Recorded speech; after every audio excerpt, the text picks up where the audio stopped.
the cutest webinar guest ever.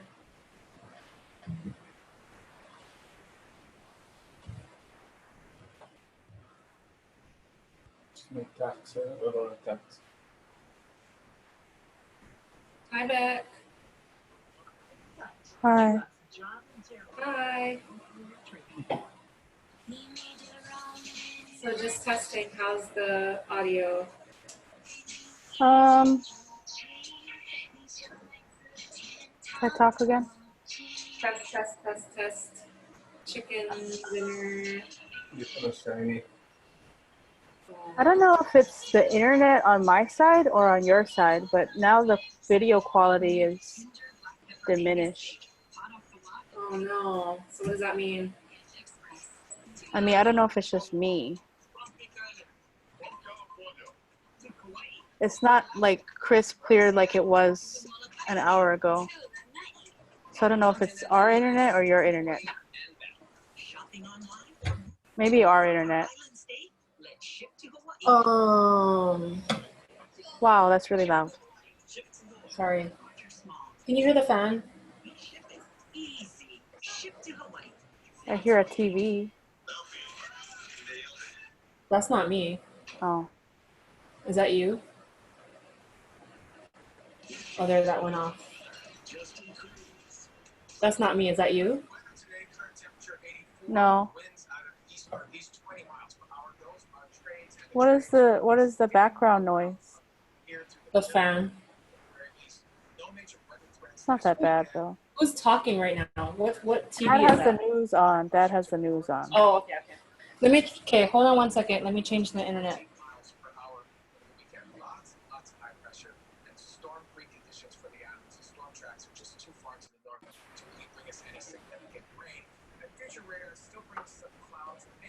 How's that? You're frozen. Any better? You're frozen. Am I any better?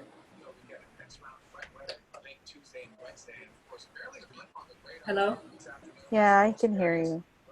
No, but how's the internet? I don't know. It doesn't look as clear as it did an hour ago.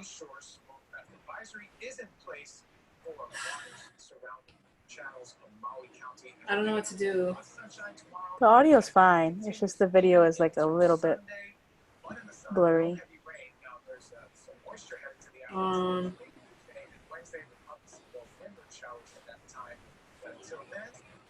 I see what you mean. Maybe turn your phone off. Turn my phone off? Or get on a different Wi-Fi. Maybe I gotta get off the Yeah, I'm on the 7 now, not the 5G. Me too. I turned off the computer. Okay, let's get on the 5G. Are you getting off the 7? Oh, why you're gonna get on the 5? This is on the 7, so get off the. Oh. Get off the. Just turn it off.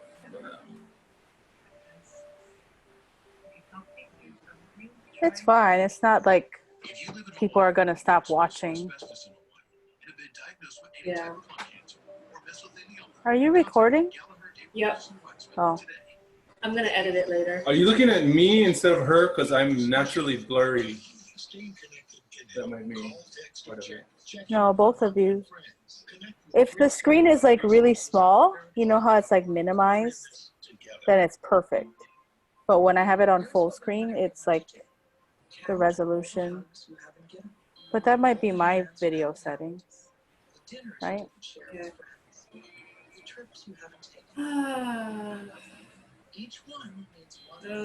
I don't think there's much more you can do. Audio is okay? Yeah. What does that mean? Yeah. Yes? I don't hear echo. Okay, you don't hear the fan either? Do you hear the fan? If you stop talking, I'll hear the fan. Okay, so just talk the whole entire time. Oh, I can do that. Okay, anything else? You're ready to drive again, and not just in the neighborhood store. In a new Honda, you can enjoy the open road, powerful performance. You guys look like you're the You look a little bit taller than him. I know, see? Can you move your scooter chair Do I forward? have to sit like you? Well, maybe scoot your chair towards the camera. But not too close because you don't want to cut your head off. That's fine. Now you guys are like equal.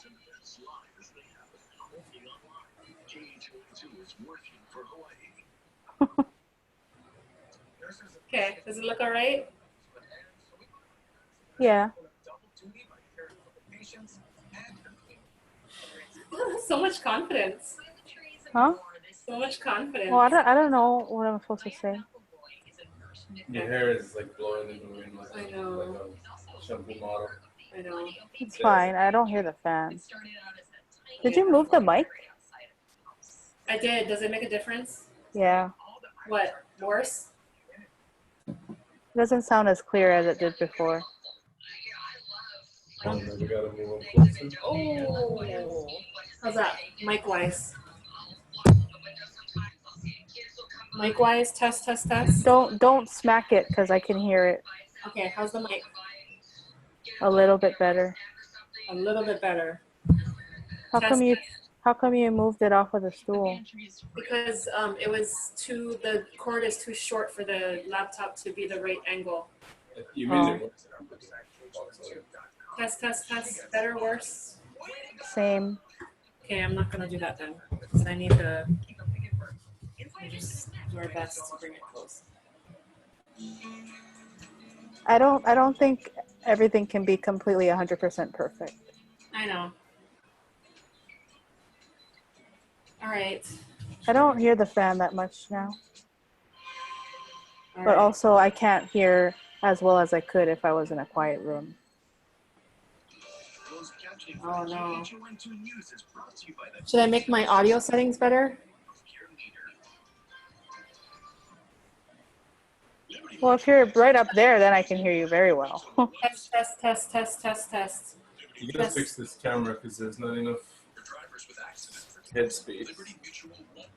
Rebecca, give us feedback on the mic. Test, test, test, test, test. It's fine. I don't know what you want me to say. It's fine. Okay. You're messing up the camera now. It's like at an angle.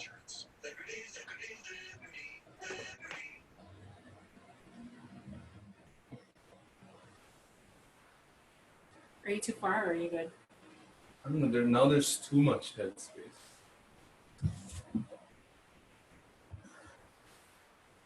What's that? What is the? I know, right? Is it odd? Is the thing crooked or is the? No, it's the computer angle. is leaning? It's because the computer is like looking down at us. It's just an odd angle.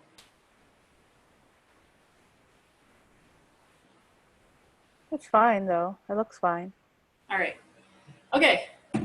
I'm gonna admit our people, and then, or maybe I'll start live to Facebook. Live on Facebook.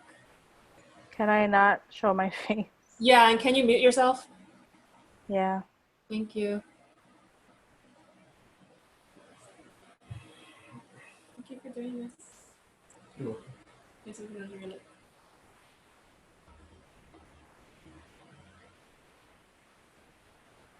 Sometimes it starts live streaming before you even know it. That's always Yeah, I'm just gonna treat it as if we've already started. Yeah, that's the trick, is that sometimes it's already a story with my husband about leadership, learning, and love in COVID-19. And we're going to go live and welcome everyone.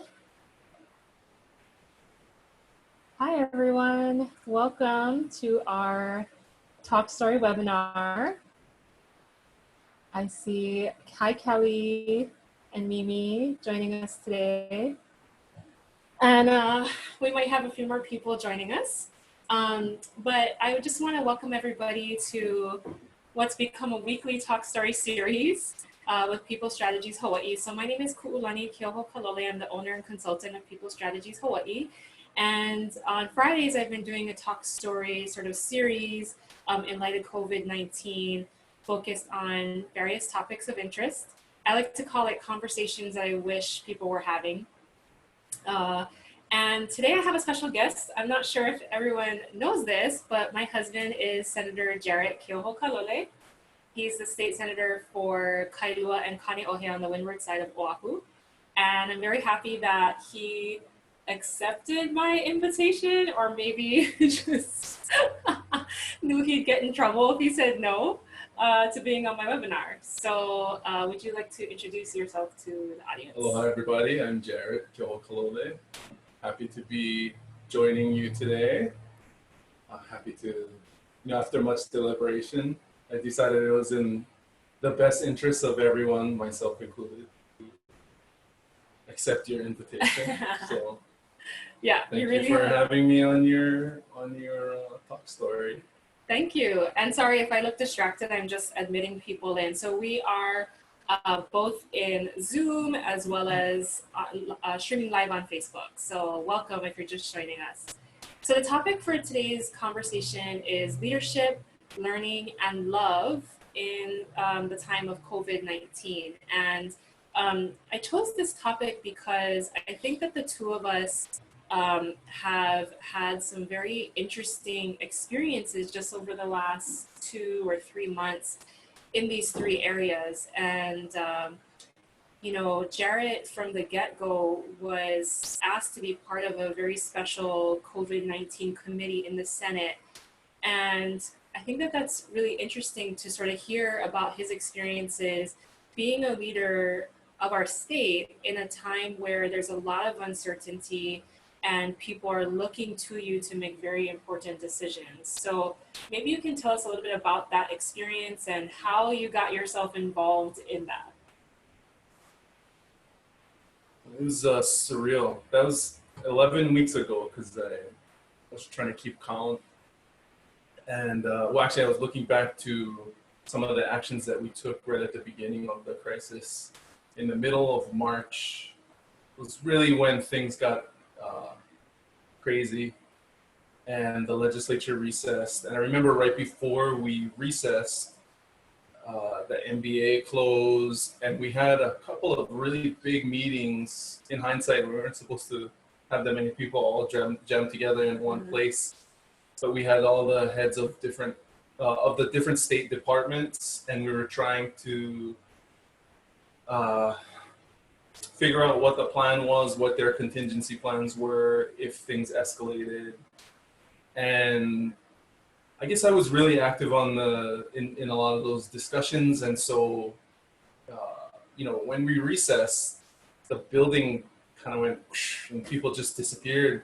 And I was one of the people in the Senate that kept coming in because I felt there were important things that I was trying to get a handle on and stay active in. And actually it was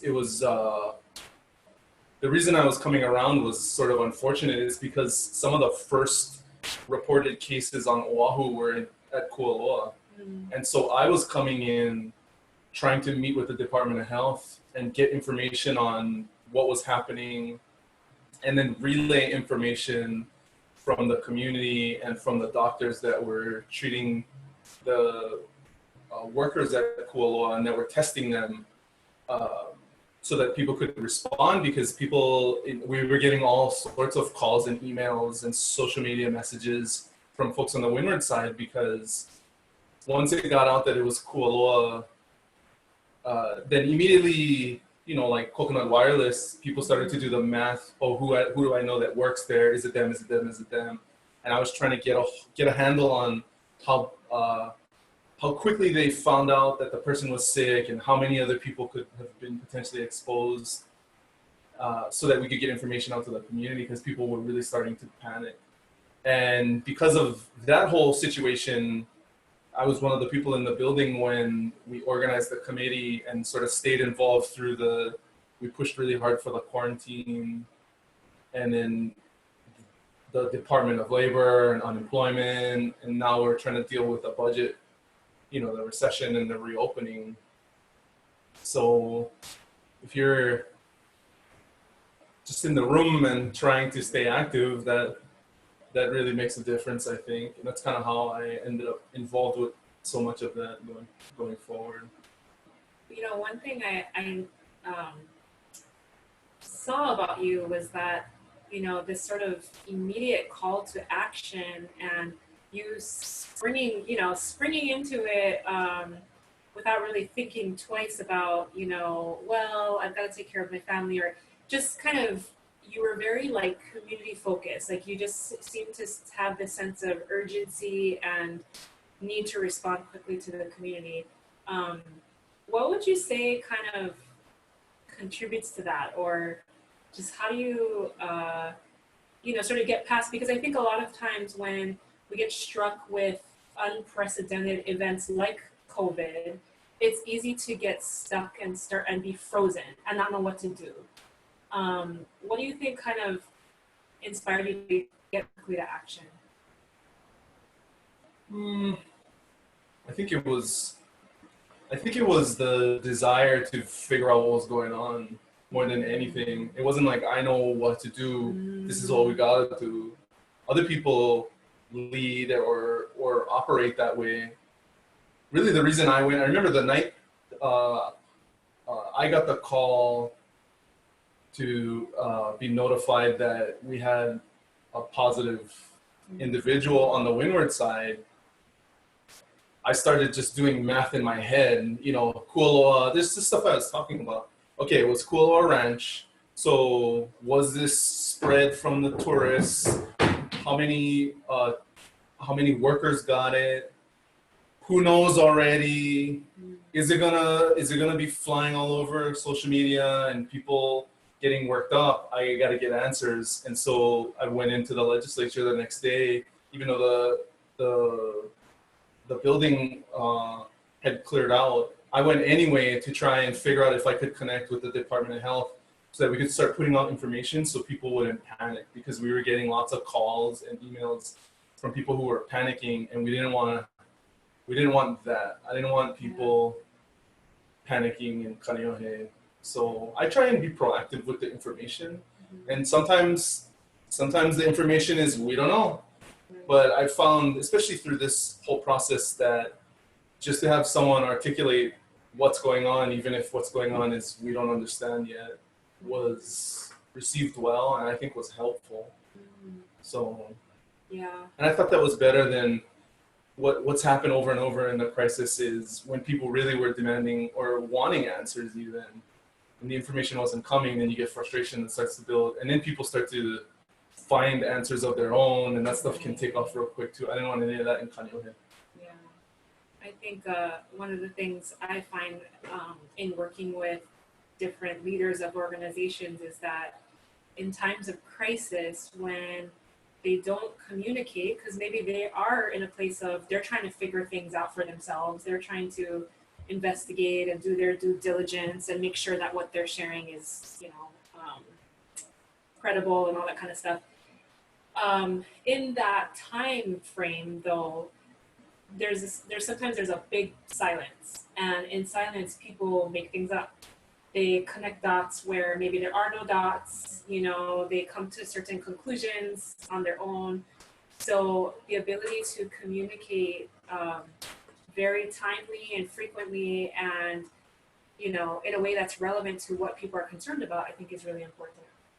One of the things I saw you do, and I think I kind of egged you on, was starting to do these Facebook Lives. Like, I think I remember when it was the DOE was kind of waffling around spring break and how long spring break would go, and just whether they would shut down schools or what they were going to do. I kind of egged him on to say, okay, get on Facebook and talk about it and try and answer people's questions. But that sort of became a nightly thing. I think the lesson there is you got to have good people around you, right? Because I remember actually we were in the living room, and I was you were asking me, and I was telling you what was going on, And then when I explained it, if I remember correctly, you were like, oh, you should just go live and say all of that, right? And then the Wi-Fi was slow and the camera was weird and we were covering the microphone for the first one. So people were commenting, we cannot hear you and all this stuff. But I think I went on and just said, we don't know. This is what's happening. We don't know about this. We don't know about that. We don't know about this. We don't know about that. Yeah. And people started asking questions. I was mostly responding, okay, we don't know that. We don't know that. We don't know that. But that gave me the opportunity to figure out what the questions were and go back and find answers and then come back on and report. And then when people saw that you could ask questions and then like I would go try to find the answer, that really started to take off and people started to respond well to it. That is, so knowing you, I know that's how you are. You like to be the problem solver and like immediately communicate back to people. But that type of leadership is not common. A lot of times what happens is there's kind of a lack of transparency and there's a lack of getting back to people quickly and, and trying to like aggressively hunt down answers for people. Where do you think do you see that? Do you see that that's... Yeah, I think that's been a challenge, a continual challenge throughout this whole crisis. And that's part of the reason why when you said, oh, you should get online and go live and explain all of this stuff, I thought, yeah, that's probably a good idea because people were not getting those answers. And I knew they weren't because I was getting inundated with the same questions over and over and over again. So I figured just go live, say it one time, and then people could share that around or they could come back on the next day. And I spent the first, 10 or 12 days of those live broadcasts at night, just kind of going over the same stuff because more and more people were starting to watch or people had different, questions about the same issues, but just a little bit different take on it or asking a little bit different question about the schools. What about this? What about that? And that was really helpful for me because that helped me go figure out what people's priorities were or what wasn't being communicated and then try go find those answers and articulate it in a different way. So that parents, and that's the other thing is, being in the legislature, if you spend too much time in the building, your perspective gets skewed just to what's going on in the building, and then you forget to articulate for the concerns of the rest of the community. So the fact that I had a bunch of, moms and dads and aunties and uncles from Kāneʻohe asking me questions from their perspective was helpful because that's not necessarily who we were, or who the administration was directly trying to talk to when they were presenting information. Right. Good or bad, sometimes you need that kind of back and forth. So. Yeah. It's been really interesting to watch from the sidelines. I mean, there's a lot on your shoulders as a state leader, and during a pandemic when this impacts everybody, right? Like, people who don't pay attention to politics at all are now watching the news and tuned in and maybe watching these committee hearings for maybe the first time, just getting more engaged. How did you handle, or how are you handling the pressure that you possibly feel from all of this in terms of, sort of having to solve this issue or just protect the safety and health of our community? I think what would really help is a massage later after this. There's so much empathy right now that does not come my way when we're not live on the internet. It's it is a lot of stress, right? In this area. I just keep trying to dig and figure out what's going on. And the challenging part for me is always trying to make sure when I'm trying to figure out what's going on, I'm not putting too much of what I think should be going on into it, right? we've continually had this dialogue with the Department of Health, for example, with their medical people, the state epidemiologists, who a lot of people don't agree with and have all kinds of problems with. But at the end of the day, you know, epidemiology is the study of epidemics, and that's what's going on right now. So no matter how many times we've had discussions or debates or even fights with the Department of Health about how to do this or how to do that, whether we should do this or that, try and make sure when we're trying to get information from them, I'm asking from a neutral perspective so that I can get a neutral answer from them so that I can see if what I think we should be doing is properly calibrated. What happens often in politics is, I want this, so I'm going to ask you a question to trap you into answering my way. Yeah, and ask all these leading or trap questions. And the other side, if they see it coming, they're going to be combative or try and thwart that. And then you're not getting anywhere. That's what happens on cable news, is they're all talking past each other so they can score points, right? And we were actually trying to figure things out. Even to this day, like this whole travel bubble thing that came in the news yesterday. I don't know if that's the right thing to do. It's a thing to do, and we're trying to find different options because we know the quarantine is probably not sustainable. So if the travel bubble is not the right thing to do, then what's the alternative? Because right now it's just another unsustainable idea. So if we can set the discussion from that context, like, we don't know the right thing, let's try and figure it out as we go, all work together.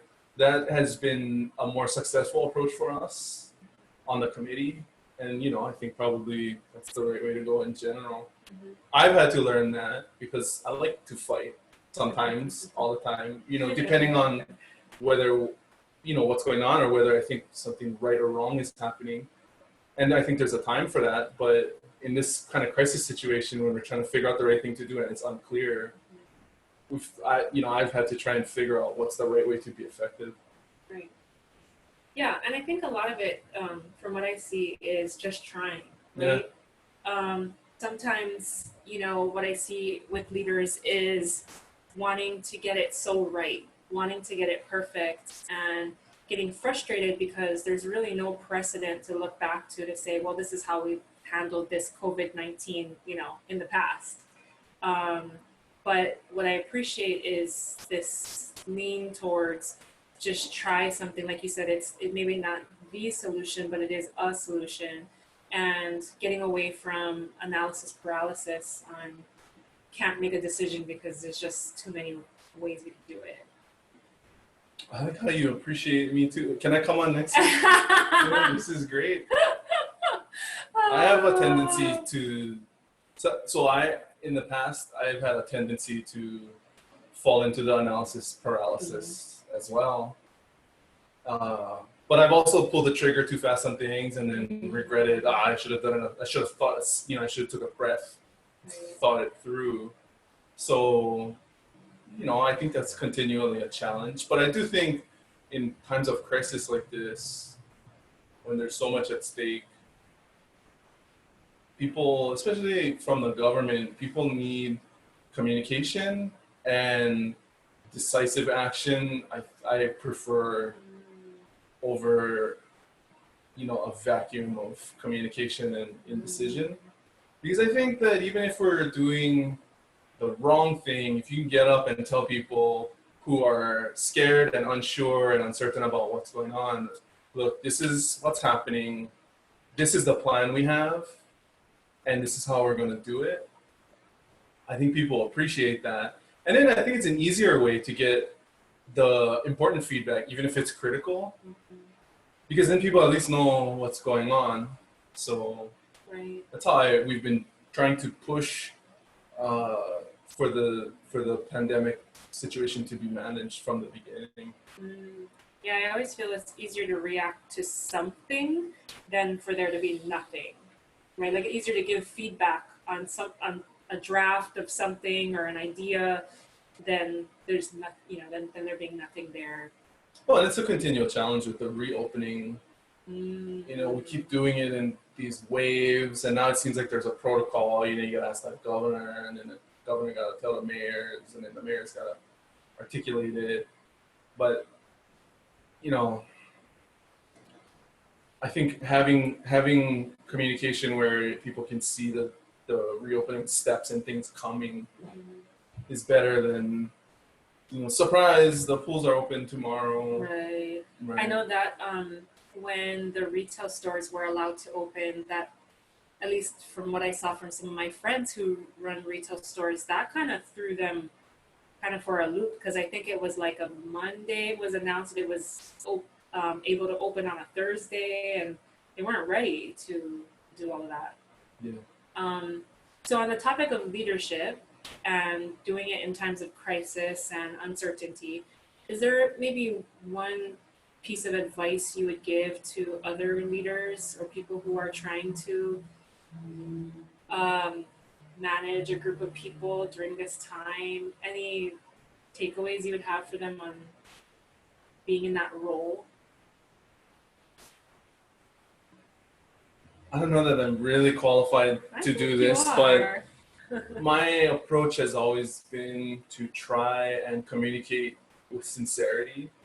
And that's not, and so the challenge there is not trying to figure out how to fix sincerity. It's trying to figure out how to actually like sincerely communicate to people like from the heart what I'm feeling, and then how I see all of this stuff. That's the approach I've tried to take. But it's a challenge sometimes, because when you have so much I don't know, then you're not really helping. And then I also try, I guess that's one thing. And then the other is I really like to, you know, like visualize the end goal and sort of work backwards. Nice. You know, this is what I want by this point. So I know we gotta have the final draft ready a week before, and so that means we gotta have a draft 3 weeks before, 2 weeks before. Right. You know, so we gotta get all the research and have all the dialogue with the stakeholders or whoever put together at least a week before that. You know, which means you know, we need 2 months, right? That's kind of the way I, in my head, lay things out. Right. So that at least there's like a schedule that I can try and then I take that to the team and try and get some feedback. Right. So at least the team has some sort of understanding of what my vision is. Right. So they know that you are trying to get them somewhere, and that's in your mind, and they're part of that plan to help you get there. That, but it's so true about just communicating with sincerity and authenticity, right? Like when I want to go golf next weekend, here we right? go. Here we go, guys. So there's a foot massage coming at some point. point. And is that enough? You Or guys see that, gotta like, do dishes? having him as a guest on my show is super costly. Very expensive. I'll wash the dog. That's gotta be enough. Okay, next subject. So we've talked about leadership. Let's talk about learning. So in COVID-19, on a professional but also on a personal level, what's been kind of like the silver linings you've been learning, either about yourself or your family or your work? What's been some of those like aha moments, or just even good reminders that you've had? You know, I think I've had more influence on things from my position in the legislature than I anticipated. There's 76 legislators. I'm a freshman senator. You know, there's 25 senators. I just got elected last year. I have some experience from the House, but you know, it turns out that there's not this rigid totem pole hierarchy in the Senate, and I think because I've been passionate about being involved, and I've tried to be proactive, and I've been present, that people have accepted my offers to be involved and help, and that was gratifying. you know, I think people appreciated that I was taking initiative, and so that's gotten me much further than I expected. And so there's a lot, like you said, there's a lot of pressure that comes with that, and you know, and a lot of work and time. But you know, that's the job. Yeah. And you know, I mean, not everyone in leadership or in the legislature has been as proactive or present at all. And I don't blame people, have their own reasons for taking the courses of action that they took, but you know, it's been gratifying to be involved, and I think that we have made a difference. It's not perfect, and I would love for things to be managed my way, but my way is not always right. And so yeah. I've seen that. What do you think? I don't know. Like my own. How have you seen yourself grow since this whole thing started? Because I've seen a lot of that. Oh, maybe this is my chance to get some appreciation. Well, so interesting things I've learned about myself is, one is that I tend to kind of be a butterfly anyway. I tend to be interested in a lot of different things. And I think that in this time, that's actually kind of been helpful in my work, because while some people might be tempted to just say, like, for example, I do X and COVID hit, and so now I can't do X anymore. I'm just going to wait until I can do X again. I think what this has done for me is said, okay, well, I've had Y, Z, A, B, C, and D on the back burner. Now I'm just going to pivot and start to do some of those ideas. Like even this, like even just doing Talk Story, something I've like always liked doing, but never did. And then now this is just an opportunity. People are online and the chance to do this kinds of stuff. So I guess I'd say I've learned about myself that that's a strength, right? Being able to be adaptable and flexible, and not being afraid, like you said, to just try new things and, you know, kind of go after them has been positive. On the not so positive side is, ironically, now that I just said I'm adaptable and flexible, is just the adjustment of having the kids at home and the whole situation sort of changing, because I work from home anyway, but now having everybody else home and all the added responsibilities of that, I think has caused me a lot of stress. And you've seen it, like I get really, really stressed out. So I think it's learning how to manage my own emotions and reactions to unpredictable situations. I got to do better at that. But you know what I've been really impressed about watching you through this whole thing, because we home together every day, 11 weeks, every day, all day, home together. Okay, don't say it like it's such a bad. Is that you have risen to the challenge. You know, you've accepted that things are totally different, and without even like skipping a beat, I saw you in your head and then in your work just start going, well, maybe I should do this, maybe I should do this, maybe I should do this, maybe I should do, and just try. And where you're at compared to where you started is totally different, right? The work you're doing when this whole thing hit is totally different than the work you're doing now, except it's not really. Yeah. It's still stuff that you're good at doing, but the function and the form of it is totally different, and you have to just kind of iterate as you go along, which is what, you know, I mean, that's one of the things I'm a big believer in. You got to try, and then, you know, it's okay to fail, because often that's the best learning. Yeah. So I think you've done a really good job of being proactive at that. And thank you. You can next Sunday, 9 a.m. tea time. What? No, that's Going not. with the boys. Oh, that's. Or do you want more? That, yeah. That's the payment you get for the compliment. That's funny. No, thank you. I appreciate that. I do think, you know, like we've said, right, the just trying and knowing things could totally fail, and it could totally be a miserable mistake, but you're never going to know until you actually try it. And then as you're doing that, you're learning things that you can teach and share with others.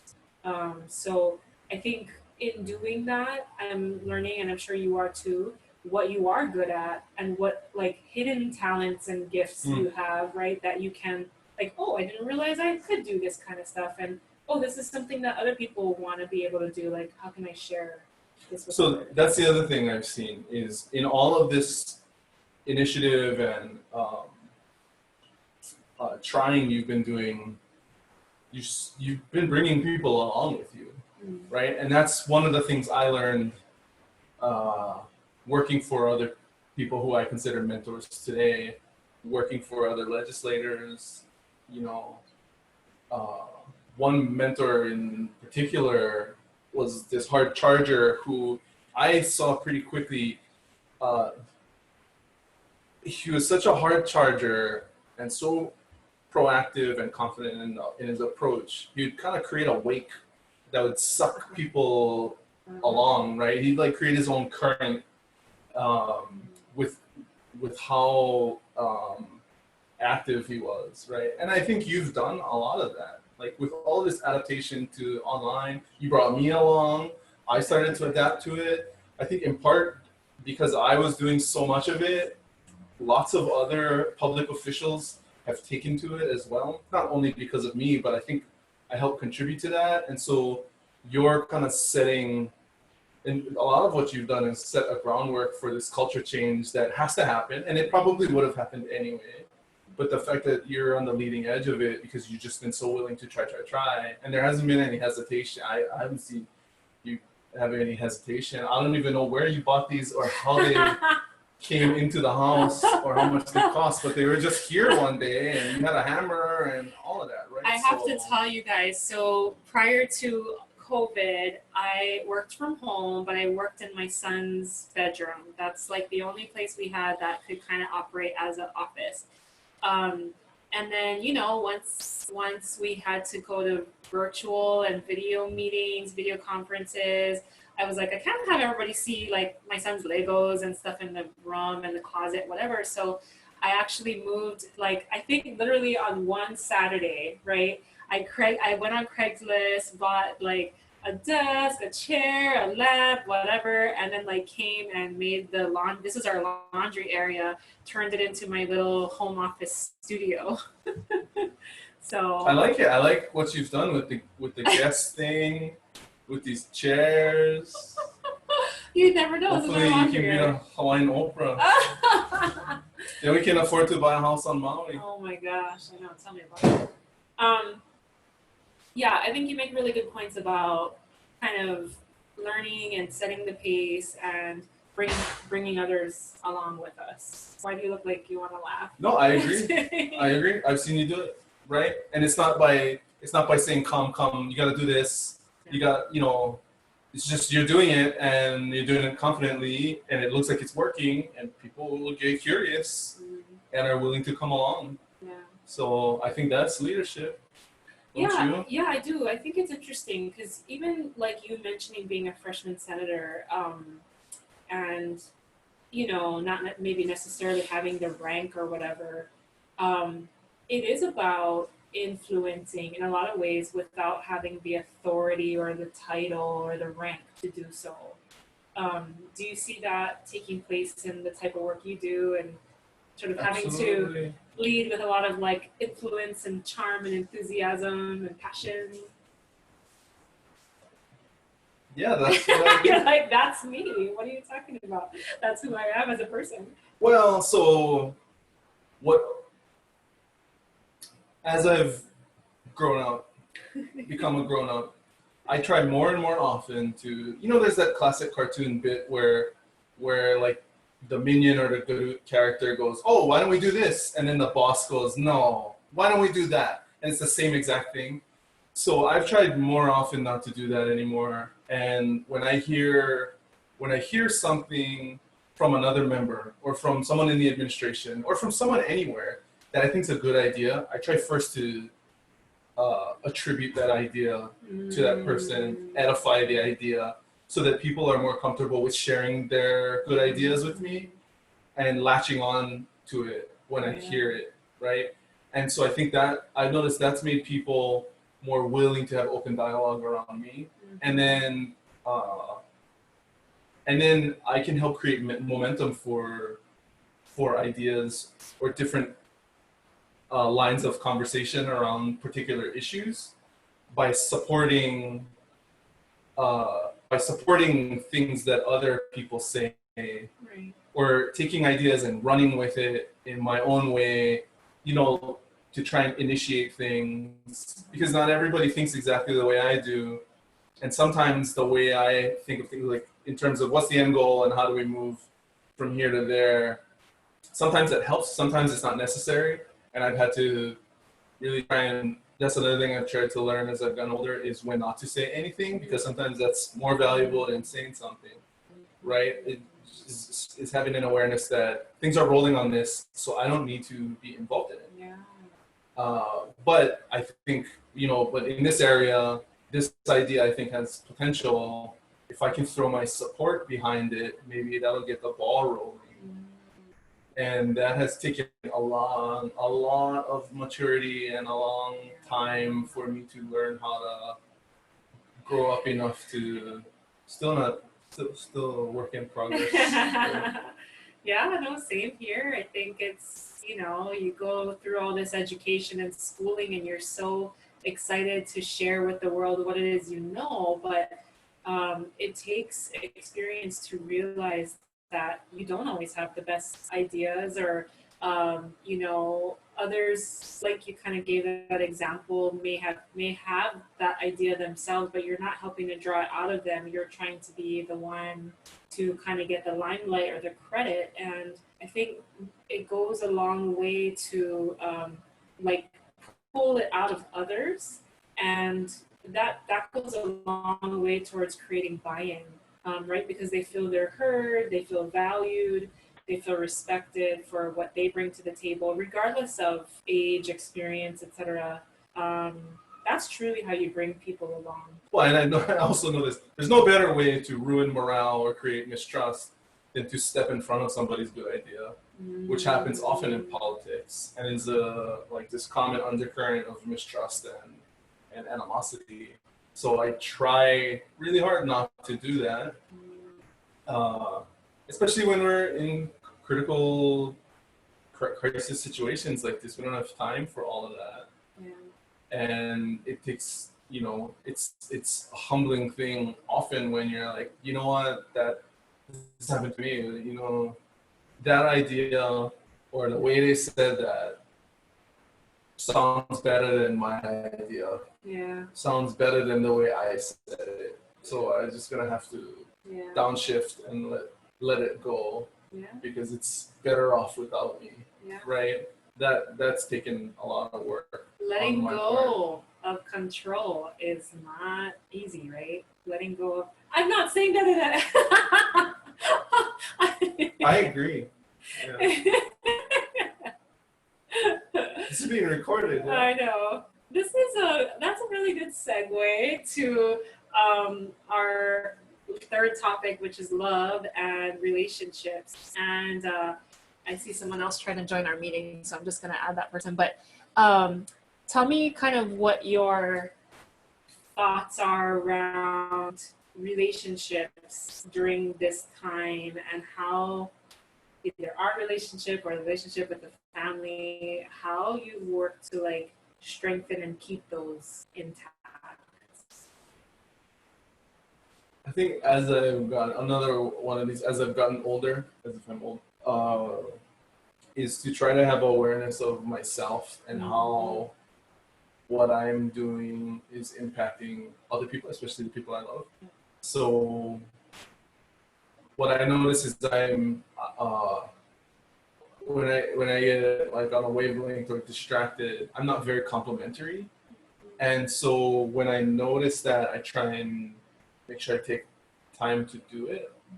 But also when I try to be generous with people I love. And I hope that's received, you know. I don't know. What do you think about these comments?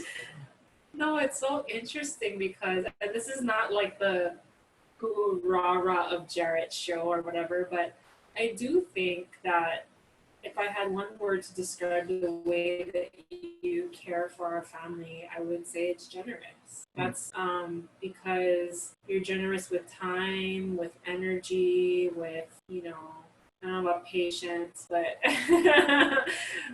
with gifts, with It's good. Let's keep this real. yeah. Yeah.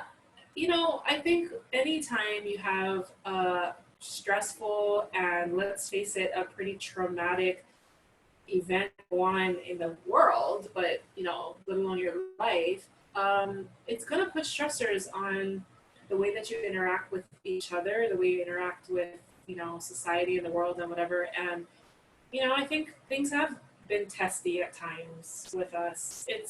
We're not used to being at home together 24/7, and then we've got the 3 children at home with us, and still trying to work and feed the family and whatever. And so, yeah, I think I'm trying to think what are some ways that we've tried to stay in love despite of all of that, or express our love in spite of that. Well, I think I gave some pretty impressive answers right now. I'm interested in your answer. What you've done. Let me just toss that one How over have to you you. stepped us in the plate? Yeah. Well, Maybe I deserve oh golf my gosh. next Sunday. Okay, just go golfing already. So I do think one of the things that we've tried to do is make time for each other, you know, and check in with each other on how we're doing, because there's a lot of stress. And, you know, even just getting time just by ourselves. And I know, like, early on in the quarantine, we had our 10-year anniversary, and I was so bummed because we had this whole neighbor island trip planned, and I was just so devastated that we couldn't. I had no idea you were upset. He I was was not totally involved in the distracted. planning at all. And so instead, we just arranged to go out for takeout and go, you know, hang out with each other, and that was so nice. And it was just like super genuine. Over the last couple of months, I've tried every 3 weeks or so to ask my parents to watch the kids and go out for a date or whatever. Again, usually just eating, because that's pretty much all you can do. Just eat in the car. But Let's be real. That's kind of all we did before anyway. True. But yeah, just trying to like make that time, that one-on-one time to reconnect and to remind ourselves of, you know, what's important. Yeah, I didn't even realize until you answered it that's what you were doing. I do. You know, there were times when we went on the dates where I was like, oh, this is nice. We're talking. There's no kids. I totally oblivious that you planned it all and put effort into it. I appreciate that. Yeah. Yeah, that's probably helpful. It's hard with the kids. Mm-hmm. Hard with the kids. I was just trying to see. That's why in my mind I'm like, hey, if I can just get them to nap every day, I feel like I accomplished something. You know, relatively the same time. Yeah. So that you and I could have at least that half an hour to hour and a half together. Most of the time, that ends up just being quiet time for us both. Yeah. To like use the bathroom or seriously, take a breather. And sorry, I'm just checking to see if anyone is commenting or wants us to answer anything. Oh, cute. Kikoa said, happy wife equals happy life. Right. Trying. Yeah. Yeah. That's why I give you the courtesy of asking permission to go out with the boys, because it's just easier that way. Yes. Anyway. But you know, and you've done nice things about like just randomly buying flowers when you're out buying groceries and stuff like that. Are there other ways that you might recommend people continue to stay connected with each other during this time, and especially now that things are starting to reopen, and yet we're still trying to practice social distancing? And I know the heart's growing fonder with missing our loved ones and relatives. I know your parents. We haven't seen them for a while. Yeah, are there things that you think people can do to just continue to stay socially connected? I actually think the stuff you do, like I try and be generous and do extra stuff, but I don't know that I communicate that as well. I actually think what you do with the dates and just the like special time together is really important, because I'm just even realizing right now, like the kids never leave the house. We almost never leave the house. Your parents live with us. Well, I mean, it's their place. We all live together. Like everybody's here. And so there isn't we used to drive into work together, right? Drop off the kids, drive into town together. And then we used to fight all the time in the car, bicker. But half an hour, one way, half an hour back, that's 1 hour of just us talking, which I think is really important if you want to not, grow super irritated with the other person. And it's really difficult to carve out that time when we're all in the house together, especially with the kids, because if it's not one, it's another one, or the two fighting in the room, or the dog, or whatever. So I think now that we're even talking about it, I'm like, yeah, we should be more proactive about setting up. Well, because that's the way I like to think. It's like, oh, we should probably mark that off, and then just grab you, right? That's smart. I mean, even with the kids, I am the first to admit I'm terrible at being structured with them. But one of the things I know you did early on was create structure for them, and then try to spend individual time with each of the children. We call it special time, and they love it. They always look forward to it, where they just get one-on-one time with one of us to just do whatever they want to do. So yeah, I think making more sort of structured or anticipated time like that can really, make sure that we're taking care of being close to each other. Well, I mean, what I've found is it's super hard to do, actually. Just like 10 minutes for everyone in my family every day. That's really hard to actually execute. Yeah. It's easy to judge and go, you don't have 40 minutes for your family. Right. You're junk.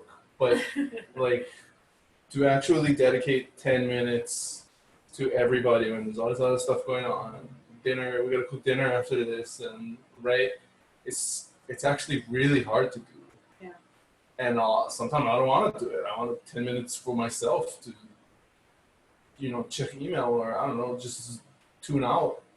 So, but I think it's a good proactive way to, keep everybody happy and stay happy with everybody, for sure. Yeah, and then I try and make sure that's pretty important to me, because our kids are little, and I know they're not going to be little for forever.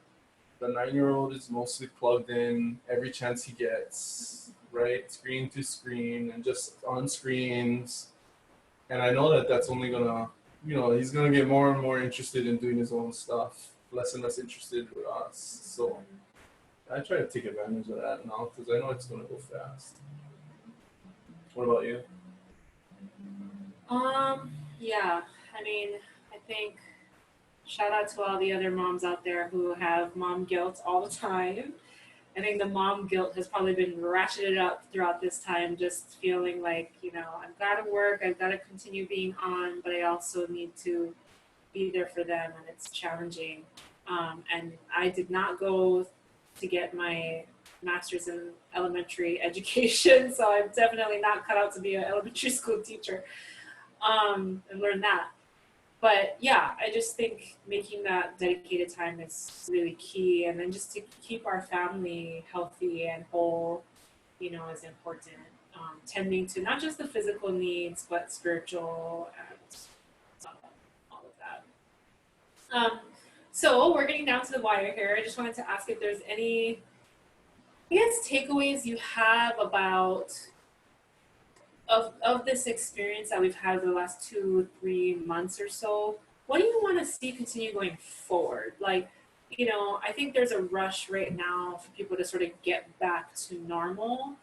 And what I worry about is that the learnings and the things that we've experienced, like, we'll sort of just push them aside and try and get back to how things were. So of all the things we just discussed, is there anything that you're really hoping continues moving forward?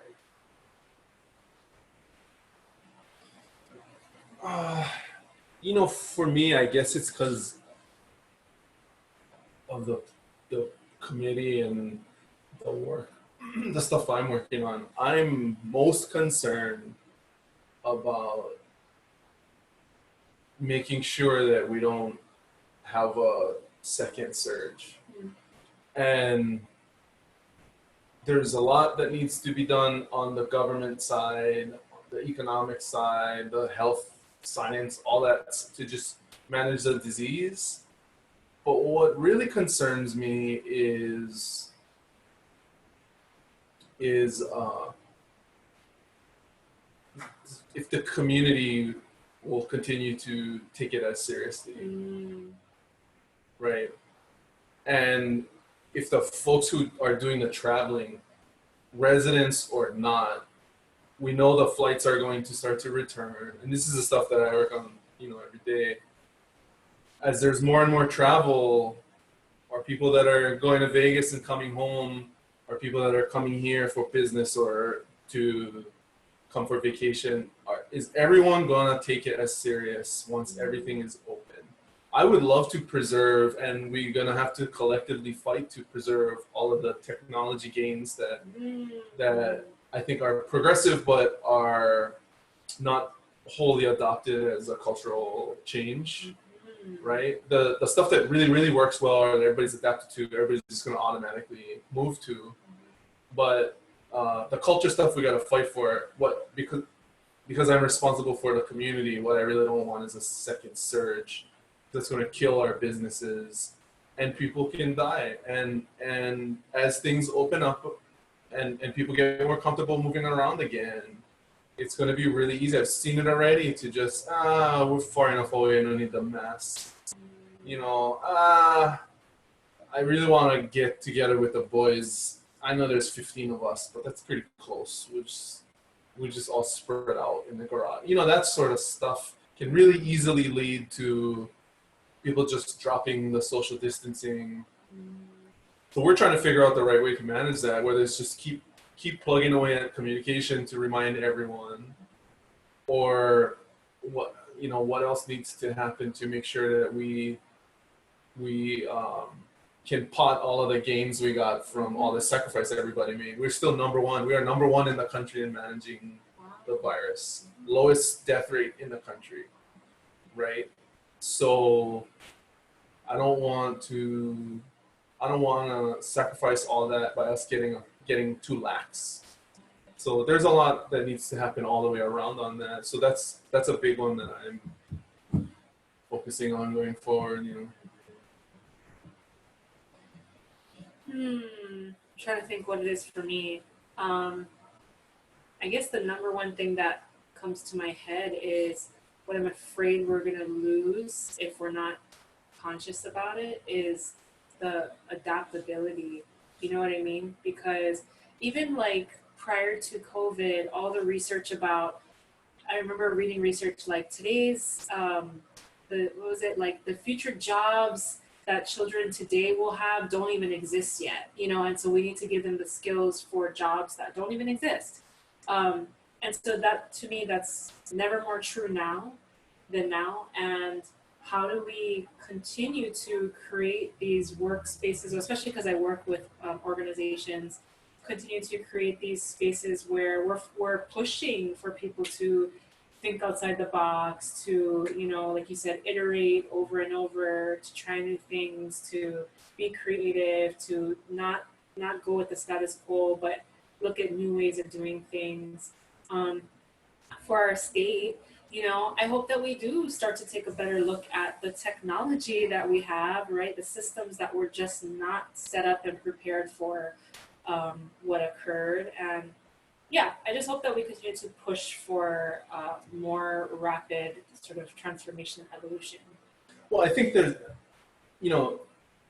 opportunity there, and it's people like you who are gonna take advantage of it and lead to that progression. It's people like you that are tinkering with the status quo right now and trying to figure out the better way forward. It's interesting because like the internet age happened because you had all these thousands of people in their garages tinkering with computers, right? And now everybody's forced to go back to their garage again to try and figure out new ways of doing things. And that was a real risk of being lost prior to this pandemic, because you just had the big tech companies have just taken over everything, and they were actually stifling small business innovation.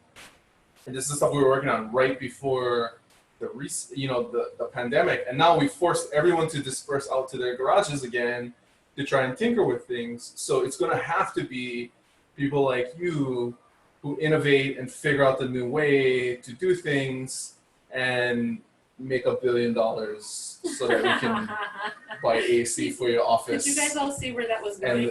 And let me go golf at expensive places. Oh my goodness! I'm never gonna hear the end of that. Buy your husband all kind of nice stuff, because I ain't making the money. Oh my gosh! Yeah, we have an agreement that only one of us can work for the cause, so the other one has to hustle. Yeah. Any final words or thoughts that you want to share in our last couple Well, I'm grateful to be, thank you for having me. I'm grateful to be a part of the forward motion. And I'm very lucky to be in a position to have an impact in that. There are a lot of people that are hurting right now, which I really acknowledge, and that just aren't capable of adapting in a way that's advantageous for them and their family. Yeah. So we're very fortunate to be in that position, but I think that's part of it should be our kuleana to figure it out, right? So that's something that I take very seriously in my position, because I'm responsible for people's lives and their livelihoods. And so if we're not trying to push every day to make things better, manage things better, do things better, then nobody else is. So that's one of my philosophies is, if I look around and I go, who's gonna do it? And there's nobody, then I gotta do it. And it's taking humility to realize, okay, somebody else is doing it on this project, so I should peel away and go work on something else, right? So thanks for having me on. Yeah, thank you. You're a wonderful guest, although probably an expensive one, being that I'll have to let you go next weekend. No, just kidding. Thank you so much for spending time talking with me. And thank you everybody for watching. And so on behalf of People Strategies Hawaii, I want to thank you for tuning in, and take care everyone. Stay safe. Aloha.